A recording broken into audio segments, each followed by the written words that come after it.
আসসালামু আলাইকুম ওয়া রাহমাতুল্লাহি ওয়া বারাকাতুহু। হ্যাঁ, এখন বলা যেতে পারে নিজেকে ভারতের নাগরিক দাবি করতে হলে আর নথিপত্রের প্রয়োজন হবে না।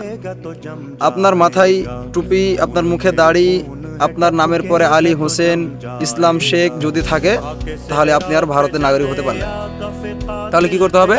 তাহলে আপনাকে নাম পরিবর্তন করতে হবে। হ্যাঁ, এরকমটা দেখা গিয়েছে।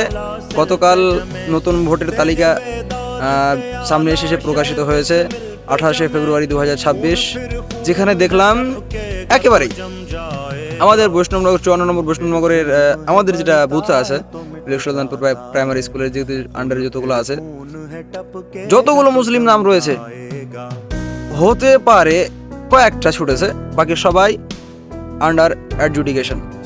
সবাই তাহলে কি আমরা ভারতের নাগরিক না? আমাদের মধ্যে কি অধিকার নেই যে আমরা ভারতের নাগরিক? কি করে আপনাকে বলবো যে আমরা ভারতের নাগরিক? আমরা যে ভারতের নাগরিক এর প্রমাণটা আর কিভাবে চান আপনি? ইলেকশন কমিশনার আপনাকে ধিক্কার জানাই। ছি, আপনি এইরকমটা করলেন। আপনি ইলেকশন কমিশনার, এত বড় একটা রাজনীতি আমাদের সঙ্গে খেললেন, আপনি আমাদের রাইটটা ছিনিয়ে নিলেন। কি করে পারলেন? হ্যাঁ, এর বিচার অবশ্যই অবিলম্বে হবে, ইনশাআল্লাহ হবে, এর বিচার হবে। ভারত সবার দেশ, সবার অধিকার রয়েছে ভোট দেওয়ার। তবে আপনাদের পরিকল্পনা যাই হোক, এতদূর পর্যন্ত তো ঠিকঠাকই এসেছে, কিন্তু সেই দিন আর বেশি দূরে নাই যেই দিন আপনার ঘরের লোকই আপনাকে আপনাদের জুতাপিটা করবে। এই যে জঘন্য রাজনীতি খেলছেন, এসব জিনিস নিয়ে মানুষকে হেনস্থার মুখোমুখি ফেলছেন, এতটাই কষ্ট সজ্জায়ের মুখে ফেলছেন, এর বিচার কিন্তু হবে, অবশ্যই হবে। তো বাংলার মানুষ সাবধান থাকবেন আর এইসব জিনিসগুলো খেয়াল করবেন।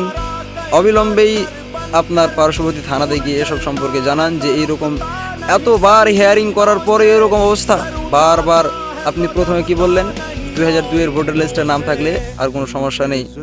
যারা 2000-এর পূর্বে ভোট দিয়েছে তারাও, বয়স্ক মানুষগুলো হিয়ারিং এর লাইনে দাঁড়ালো, কষ্ট করলো, তারপরও তাদের নাম কাটলেন। লজ্জাজনক বিষয়। ছি। जुल्म फिर जुल्म है, बढ़ता है तो मिट जाता है।